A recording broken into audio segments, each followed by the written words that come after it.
Well friends, I'm back again after the break. This time I'm going to talk to you about functional aspects of Emergency Operations Center. I have already told you about the communication and its detail and where exactly the EOC fits in communication. But let us now look into the details and how a functioning EOC functions and what are the aspects that we have to keep in mind. First and foremost, essentials. The following aspects are the important functions of any EOC. It should be functional throughout the day so that it can receive and deal with any type of reports that are being received. 2. Maintain a map of the area and mark the situation as it has developed and follow it up on 24 hours basis for carrying out any spot assessment of situation or change in the deployment. What exactly we mean is, an EOC is sort of depicting the situation and the ground. So a map which is there on which the marking has taken place gives an idea to the district magistrate and the other officers concerned how a situation is developing in a given area. Once you know this, your work becomes that much more easier. So we have to have the map, and on 24 hours we have to keep on making spot assessments about any situation change that is taking place. Important information regards roadblocks, destruction of bridges, damage to industry, vital installations should not only be mapped but also informed to depot and transport service for onward transmission to services going to the spot. What we mean by this is, let us take for example, I can tell you by means of as an example that has taken place in service. We have a large number of reports coming to fire stations saying the huge fire has taken place, please come immediately. And the telephone caller stops the phone. Now where exactly I am supposed to go? How exactly I am supposed to know where is the fire? Now that means there is an inadequate information being given. Similarly, if I get instruction about roadblocks, about bridges damaged, etc., I will be able to avoid those situations well beforehand. If I know something about the damages in an industry, I will know what exactly is the action to be taken. So this sort of information should be conveyed to whom? From the EOC to the services so that they are in a position to work on the spot accordingly. Proper resource management should be carried out and time frame management should be accorded due priority. What we mean is, as you are all aware, and the thing has been discussed in detail in an earlier when we talked to you about resource management, that in a given time we do not have the entire lot of teams readily available with us. But the available teams should be taken into consideration and they should be employed at the most immediate situations, and as their services keep coming, we should put them in the different places so that work is going on continuously. And for this we should know how much time I have at my hand wherein the other services can come and join. That is means proper time frame management. Keep the higher authorities informed about situation at hand and actions initiated to control the same. What we mean by this is, the higher authorities should be informed for two purposes. One, for knowing and informing them as to how exactly the situation is developing. Secondly, there may be a situation wherein we require certain additional help, assistance, etc. It is from this point of view that we have to send information to outside people who are our higher authorities. If you take for example a situation that has happened in the mine collapse that is in Meghalaya, this sort of a situation report should have been going to the higher authorities well in advance so that they know how a situation is developing, what are the situations at hand, what actions has got to be taken. In other words, what is beyond you can be handled by somebody who is above you. For that you have to send the messages. We now come to the next aspect, layout of the EOC. Any EOC should be located in a building having 2 or 3 large rooms for its proper functioning. It should provide adequate essentials like dormitory, canteen, in order to make the working of the staff more comfortable. What we mean by this is, it should not only have functional rooms, it should also have place where they can rest, relax and recoup. So that is what we mean by direct dormitory, canteen and making the staff comfortable. It should have adequate telephone, wireless facilities for quick receipt and transmission of messages. I told you a little while earlier in my class on communications that we should establish hotlines. That is what we mean by adequate telephones. I also told you that there should be wireless facilities. That is what is the required thing in EOC. The diagrammatic layout of an ideal EOC is also attached so that you can get a fairly good idea of the layout and its proper functioning. The layout of the EOC consists of the following. Now let us see by looking into the map and to the various aspects how exactly the layout is. First and foremost, the EOC will have what is known as the message room. What is a message room? We will look into it a little later. Then we have what is known as a map room. Then we have an essential service room.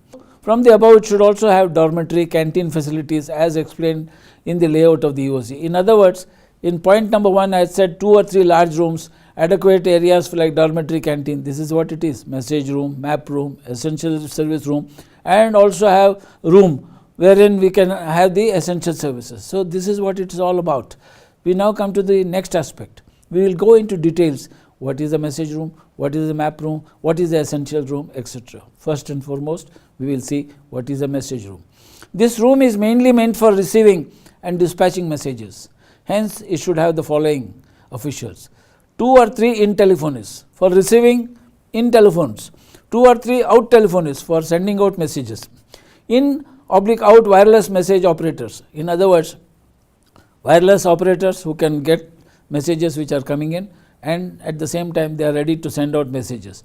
1 indoor messenger and 1 outdoor messenger. Indoor messenger for giving the messages within the message room or the map room, etc. 1 outdoor messenger in case of terrible amount of load on the telephones, or it becoming out of order, or the wireless message operators are functioning under heavy stress. You may have to, in a disaster, go in for a outdoor messenger. This is what we mean by that. Message supervisor. What do you mean by a message supervisor?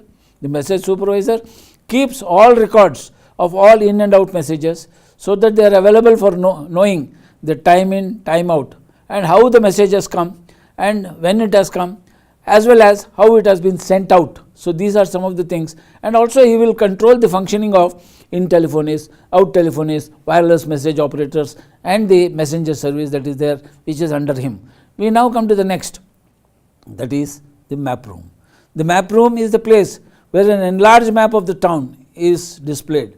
If necessary, area wise map should also be displayed. What we mean by this is, sometimes enlarged maps of the entire town put in one place in itself is not enough. So we may be requiring to keep 2 or 3 or 7 maps of the different areas of your place in an enlarged fashion, so that we can do marking. Remember what I told you in the earlier situation. EOC map room is the place from where you can understand the situation as it is developing without going into the area. In other words, the marking on a map tells you how is the situation, what are the necessities, how dangerous it is, etc., etc. This helps in understanding the developing situation without actually going to the scene of incidents. The map room houses the following important functionaries, namely plotting clerk, tally board clerk, district magistrate / officer in charge, heads of services, resource upkeep officer. Apart from this, it should have connectivity with the message room by having a hatch so that messages received and dispatched, orders can be received and pushed out. What we mean by all these things is, I have given you the names of few of the people who are working there. We will go into details of their functioning and what exactly they do a little later, but it's enough for you to know, apart from the map room having a map, it's also having certain officials who are required to do certain jobs. The map room should have a static damage map which should be maintained by the resource upkeep officer. What we mean by a static damage map, etc., that I will come to it in a little while later. Now we will talk about essential service room. In any disaster, there will be large scale destruction or damage to essential services, and this will naturally bring the same to standstill, which in turn affects the normal functioning in the area, and thereby the citizens are put into major difficulty. What exactly we mean by this is, your electricity, water supply, telephones, sewage, etc. may be all badly damaged. As I told you earlier, there are 2 ways of handling this situation. One is complaining, the other one is ordering. Complaining is out of question in that sort of a situation that has taken place. So what we require is, heads oblique senior representatives staying in that UOC, what we call as the essential service room, so that the district magistrate can talk to them. What we mean here is the intention of any welfare state is to bring back normalcy as quickly as possible. Hence, to achieve this, we have heads oblique senior representative of essential services as explained to you earlier, so that district magistrate can discuss the situation and give the necessary orders and not complain for quick repair replacement. You understand the beautiful way in which things are being handled by ordering and not by complaining. We now come to the next aspect, circulation of messages in UOC. Message room. In order to understand how exactly messages pass through an UOC and actions are initiated thereupon, we will follow the trail of messages from the beginning to the end in the UOC, and also simultaneously know the detailed functioning of each and every official in the UOC. What we mean in this is how a message has come, where it is being initiated, who is taking it, and where it is going next, and who is handling it, how exactly it is functioning. Now let us see this. Let us start with the in-telephonists.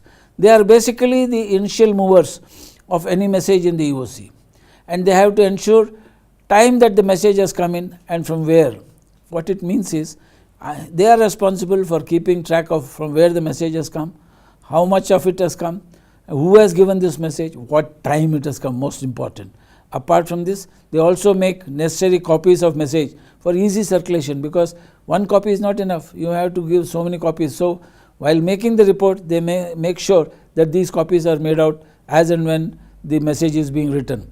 Out telephonists. As in the case of in telephonists, the out telephonists are responsible for keeping track of all outgoing messages like time in, time out, etc. The time in of the in telephonist and the time out of the out telephonist gives us an idea as to how much time was taken in UOC from the time the message was received. You may say, what is this? Why are we wasting time? No. A disaster time is a time where time frame management is essential. For us to understand, a message, let us say, has come to me at 11 o'clock in the morning, and I say out message has gone there at 1300 hours, that is after 2 hours. Do you think 2 hours was needed for the message to stay in the message room or the map room? No, because that means essential time has been lost. For us to assess this situation, whether work was taken up in a proper manner or not, is known by the in time of the in telephonist and the out time of the out telephonist, which is very, very important. Similarly, as in the case of in-out telephonists, wireless operators, they are meant for receiving as well as sending messages and to keep proper records, so that anybody who wants to refer to a particular thing at a given stage can look into it and then decide. Message supervisor. He is responsible for functioning of the message room and to keep track record of all messages received as well as dispatched and the source of dispatch. He has in and out message registers with information of time in and time out. In other words, he is the officer in charge of the message room. He is responsible for functioning of the in telephonist. He is responsible for functioning of the out telephonist. He is responsible for functioning of the in-out wireless operators. He is responsible for functioning of the messengers in and outdoor messengers. Like this, he keeps track of the entire message room. That is what we mean by message supervisor. Now we come to next, message room finished. We come to the next, that is the map room. Map room is a place where action is initiated on messages, received, analyze them, and deploy adequate services for giving to the victims. In other words, in this short thing that I just now explained, place where I receive the message from the message room, I look into that, analyze them, and deploy various services. But how do I do it? The message which has come from the message room has come through a hatch. Where has it come? It has come to the person whom we are calling as plotting clerk. He maintains all records of in messages and also gives them a number for the sake of identification. You and I have names. Our files have certain numbers. Similarly, these incidents have numbers, so that identification is possible. He also plots the incident on the map and maintains it. In other words, it is his responsibility to mark on the map a particular situation as it has developed in a given area, so that From his marking, somebody else who studies the map can understand, oh, this situation has developed here, and that is the situation which can go like bad or worse because of so and so situation on the ground. In other words, the map and his marking is helping me for what? To understand the situation on ground without going to the ground. So the plotting clerk is doing a very important job. He also plots the incident on the map and maintains it. It is also his duty to ensure that message copies are distributed to various officials in the map room. In other words, he is doing the foundational work inside the map room to ensure that the map room functions in a proper manner. Tally board clerk. The tally board clerk maintains the tally board, which is nothing else but a resource board which indicates the resource. What resource? Rescue, first aid, ambulance, fire, etc. What we mean is rescue team, first aid team, ambulance team, fire team, etc., etc. Why is this necessary? You keep money in your bank. You want a passbook. For what? To know how much money is available to you, how much you have taken out, how much more is required to be spent, whether adequate amount of resources are available or not. This is kind of a passbook. Tally board is a passbook which tells you I have this much resource of so and so team, rescue team, first aid team, ambulance, etc. And once you have deployed them, what is the balance that is available? For example, if I have 10 teams, like your passbook says you had 1000 rupees, you have drawn 800, so only 200 is left. Here also I will say you had 10 rescue parties, you have deployed 6, balance is 4. That means you know beforehand, before you give an order, that whether your depot and transport which is attached to you has the resource or not. This information is available on the tally board, helps the officer in charge to take proper decisions for deployment of resources, as well as in case of deficiency ask for same from neighboring UOCs. This requires certain amount of explanation. First and foremost, why have I been repeatedly telling officer in charge? When earlier I talked to you about district magistrate. Needless to emphasize, friends, district magistrate cannot sit in the UOC 24 hours. So somebody has to operate on his behalf, and that somebody who operates on his behalf is known as officer in charge. And he is the one who is taking in the absence of the district magistrate, and district magistrate is kept informed. That is first thing first. Then we come to the next. We mentioned something about your UOC. The attached transport section is not having adequate amount of resources. In other words, your depot and transport has already deployed certain services and you got less. So in case of deficiency, ask for the same from neighboring UOCs. You remember I told you in the communication that a particular area may not be sufficiently managed in case I have only one UOC. So I may be requiring 2 or 3 or 4 UOCs, what is called as subordinate UOCs. So these UOCs will be all having their own depot and transport service. So I will get the services from such UOCs. So that is what we mean by asking for deficiency from neighboring UOCs. Now we come to the other person whom we have not discussed so far. That is, in the map room we have an officer called as resource upkeep officer. He is responsible for maintaining a static damage map which indicates the services which are still functioning at a given spot. But a tally board at the end of 24 hours will indicate only services available. What I mean by this is, a functioning UOC has a tally board in which certain services have gone to a particular area for functioning. Does that mean that situation has come fully under control and the services have come back? No. The situation may be not controlled as yet, and the work is going on. In other words, your services have not come back. It is only when you add the services shown on the tally board with that shown on the static damage map that you will get the actual picture. What I mean is, I had 10 services, but now I am shown only 4. Where are my 6 services gone? If I look into the static damage map, I will get a fairly good idea that the 4 is my available ones, 6 have already gone to so and so location. In other words, the static damage map is an assisting information to the tally board before what? An officer in charge takes a decision. If he thinks this in terms helps the officer in charge in making decisions of calling additional forces from other UOCs when the same is not available with his own UOC, in case it becomes necessary to meet an emergent situation. What we mean here is, I am falling short, I need the services. I can't say I am sorry, I don't have services.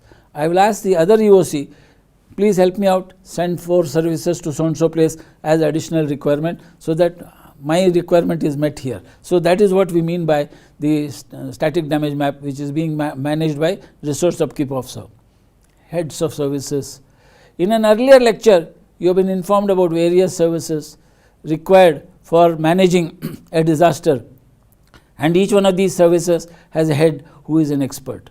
This fact enables the district magistrate to take action on difficult matters after discussing the same with service heads. For example, in a given situation, you may require heavy duty earth moving equipment, you may require heavy duty pumps, as is the case it has happened in the mine disaster. The fact that this is required is as well as knowledge to where it is available is known to whom? Not to everybody, but to the service heads, who is an expert on this subject, and he helps the district magistrate oblique of the officer in charge to take proper decision. In other words, what we are trying to say is, heads of services being experts on various services, they are the ones whom the district magistrate oblique officer in charge consults, and they in turn give the message, yes sir, this can be tackled in this manner, it can be tackled in this manner, this aspect can be done like this, it can be done like that. Depending on what he discusses with them, he formulates a message, and that becomes his order. I hope you have understood the situation. Essential service room. In circulation of the message, now we are coming to the situation where we are going to talk about essential service room. This room is meant for housing heads oblique senior representatives of various essential services who are available for discussion with the officer in charge, so that any disruption that has taken place to the essential service can be rectified in the minimum time, so that disruption that has taken place can be rectified fastest. What we mean by this is, essential services which are gone, which are damaged. I told you a little while earlier that complaining and ordering are two different things. Here now I am coming to a situation where I want to order, but whom to order?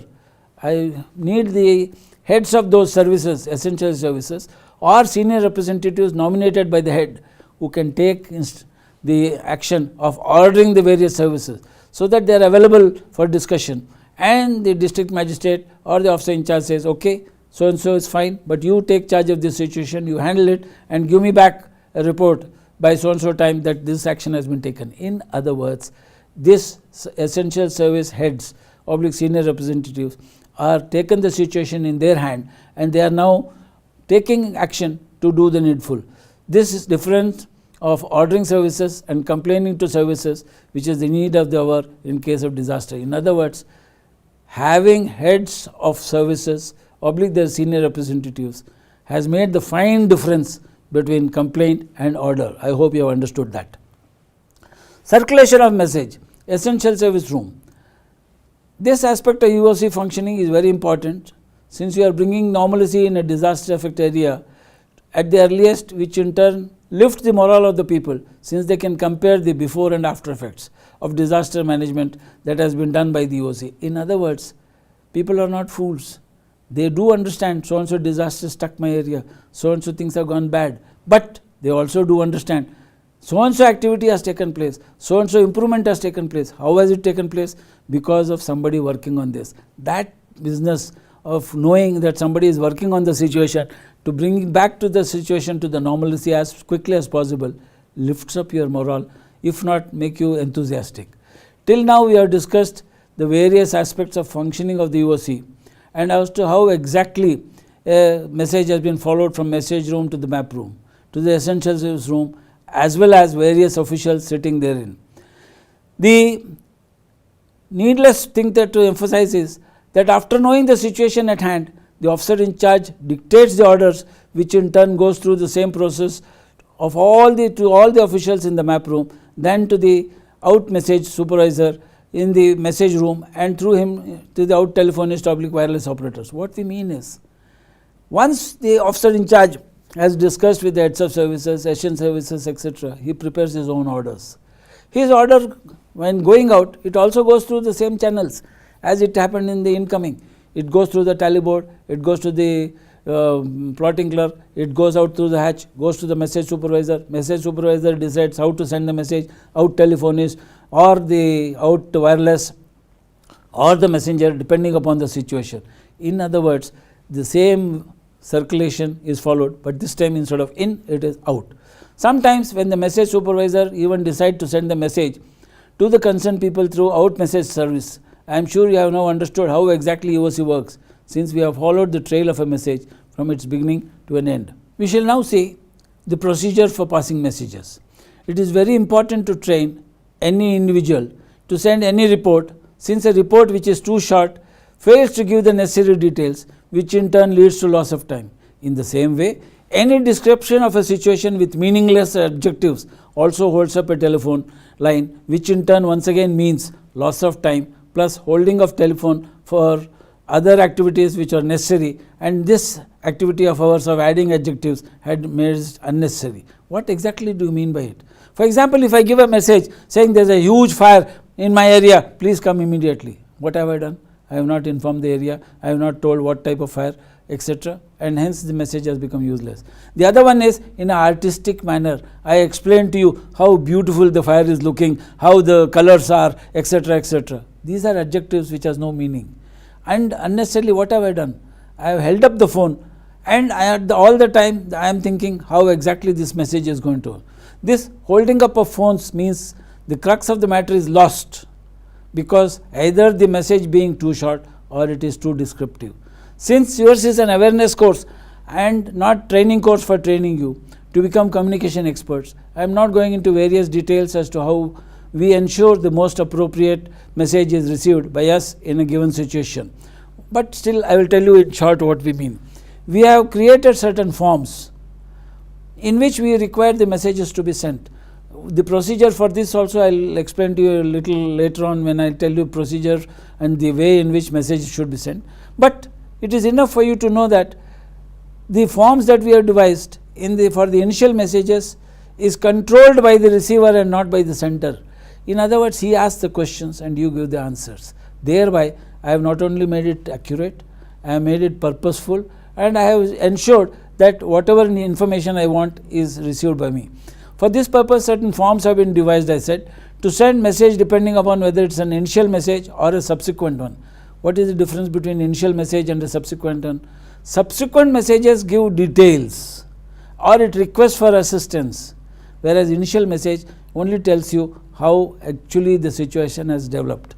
So the forms that are being used, they ensure that the message is received in an appropriate way and cutting out what? Unnecessary information or loss of information. In other words, we ensure that the message becomes fruitful, becomes useful, and it is acceptable to us for what? For sending out resource services, so that timely action is taken for needful taking action, so that the message that was sent has been appropriately taken action to, and the services also can take appropriate action at the scene of incident. Now let us go further ahead. In order to ensure that messages are sent in adhered certain basic requirements, so that message in brief, accurate, simple, and also giving all the details that are required to understand the message. We shall now see what are the requirements here. What do you mean by that? I am trying to convey to you a message can be written, isn't it? But how is it to be written? What are the aspects to be kept in mind? And what do we need in them? That is most important. That is what we should see. Now we shall see some of the rudimentary things in sending of a message. First and foremost, use simple and local language. What do you mean by simple and local language?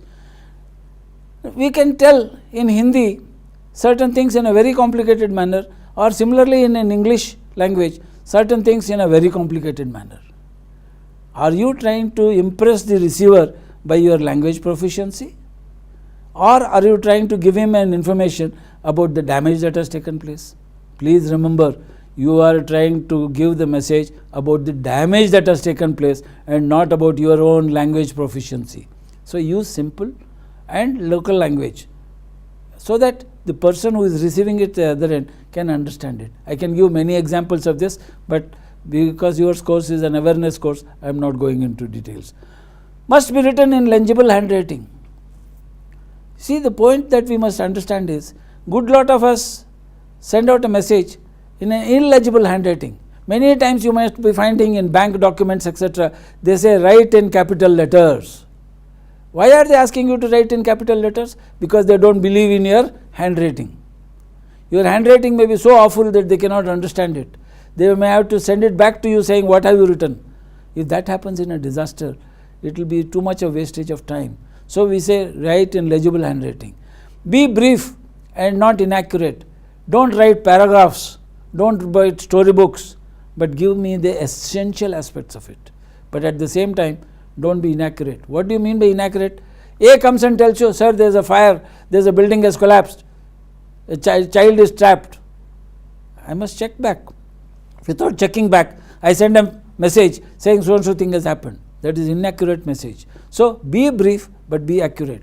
Message sent should be clear and not vague. That means whoever reads your message should be able to understand what exactly you are meant by it. They should not be left in wilderness. What do you mean by this message? I have not understood it. If the message is not understood, activity will not be able to be correctly carried out. So you should not do that. You should see that message is clear and it's not vague.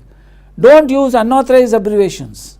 When you are writing, don't use unauthorized abbreviations.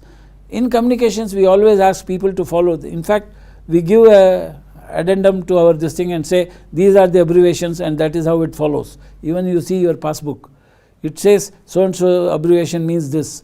Why have they written? So that you can follow it up and say, okay, this abbreviation means this abbreviation means this. But don't do your own abbreviations because somebody else may not be able to understand. Time factors should be reported on 24 hours clock. What do you mean by that? 00 hours clock is what we mean by that. That means say 00 hours, 0010 hour, 1300 hours, 1800 hours. That means you are going by 00 hours and not by AM and PM. Why?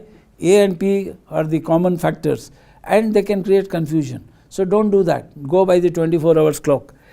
Whenever you are giving an address, the area should be defined not only by the address but also by means of landmarks. Give the name of the road, give one or two landmarks on that road and then say so and so place. So that address is there, landmark is there, road is there and question of missing it does not arise. So that identification of the given area is done properly and quickly. Standardization of message for quick transmission.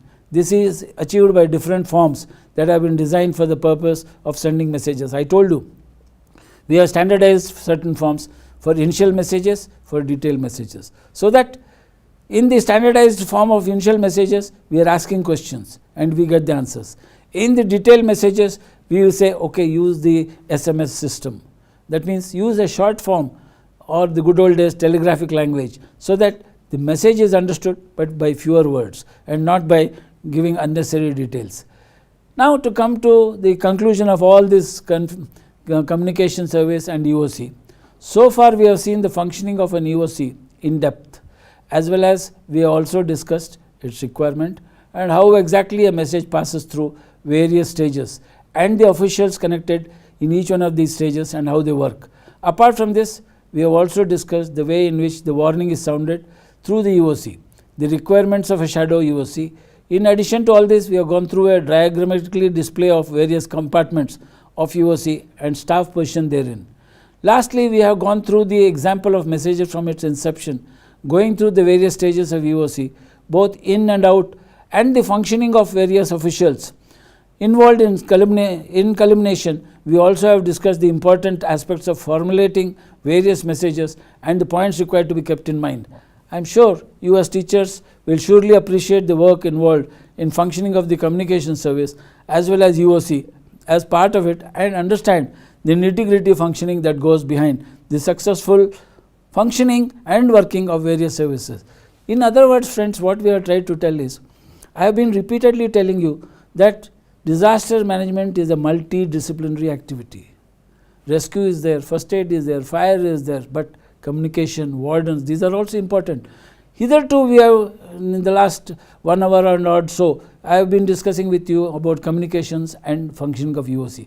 What I have tried to inform you is, without this communication service, without this EOC, it would not have been possible to get the messages from the various places, whether it's from Met department or from the local area where the disaster has taken place, and you would not been able to adapt to a situation as it is developing in a given area.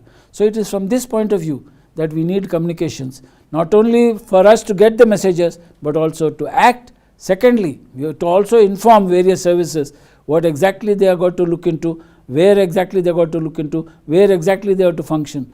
Lastly, they also are supposed to tell me what additional resources they want, how the work is going on. In other words, link between various services is communication service. The functioning of this link is the EOC. I hope you have understood the thing which I have told you in a certain amount of detail which is required for an awareness course. Thank you very much.